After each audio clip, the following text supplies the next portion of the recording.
Hello guys, ఈరోజు Andhra king తాలూకా అనే cinema చూడడం జరిగింది. ఒక ముక్కలో చెప్పాలంటే సినిమా చాలా బాగుంది. అందరూ థియేటర్కి వెళ్ళి చూడండి. సో ఈరోజు రివ్యూ చూద్దాం. ఈ cinema hero Ram Pothineni acting చాలా బాగుంది.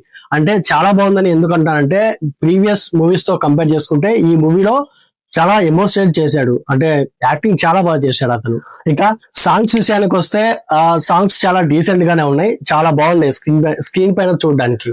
ఇకపోతే టైటిల్ విషయానికి వస్తే ఆంధ్ర కింగ్ తాలూకా అనే పేరు పెట్టి కన్నడ సూపర్ స్టార్ అయిన ఉపేంద్ర గారిని ఎందుకు పెట్టారబ్బా అని చెప్పేసి అనుకున్నా ఇంతకు ముందు.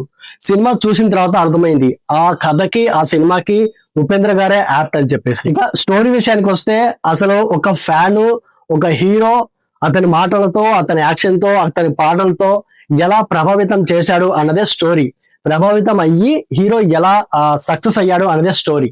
సో ఈ సినిమా చూసిన తర్వాత అర్థమైంది ఉపేంద్ర గారిని ఎందుకు పెట్టుకున్నారో. మనం బేసిక్ గా ఉపేంద్ర గారి సినిమాలు మనకు తెలుసు కదా. సో ఆయన సినిమాలు ఎంత రియలిస్టిక్ గా ఉంటాయి, అసలు ఎంత ఆలోచింపజేస్తాయి అని చెప్పేసి. సో ఆ కాన్సెప్ట్ తో నాకు తెలిసి ఉపేంద్ర గారిని పెట్టుకున్నారు అనుకుంటా. పెట్టుకోవడం మంచిదే అయింది, చాలా బాగా వర్కౌట్ అయింది ఉపేంద్ర గారిని. ఉపేంద్ర గారు తప్ప వేరే వాళ్ళు పెట్టింటే మేబీ ఈ సినిమా అంత యాప్ట్ గా ఉండేది కాదనుకుంటా. ఫైనల్ వెర్డిక్ట్ ఏంటంటే సినిమా చాలా డీసెంట్ గా ఉంది. అందరూ వెళ్ళి థియేటర్లోనే చూడండి. నాకు తెలుసు మీరందరూ అఖండ 2 సినిమా కోసం వెయిట్ చేస్తున్నారని చెప్పేసి. ఎలాగూ అది ఇప్పుడు రిలీజ్ లేదు కాబట్టి ఆ సినిమా వచ్చేంత వరకు ఈ ఆంధ్ర కింగ్ తాలూకా అనే సినిమాను చూడండి. సినిమా చాలా బాగుంది. Thank you.